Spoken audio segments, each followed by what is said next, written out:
ঈদের মাঠ কাজ করলাম গরন্দমুরে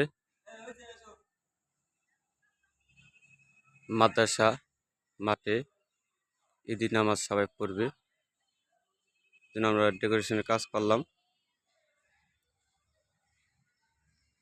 জালাল ডেকোরেটরের পক্ষ থেকে এই কাজটা হলো। কাজটা কেমন হয়েছে সবাই কমেন্ট বক্সে জানাবেন। ঈদের মাঠের পরিপূর্ণভাবে কাজটা করা হয়েছে।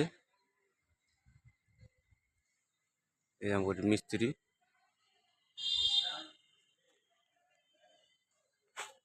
চারপাশে আপনার কাজটা দেখালাম।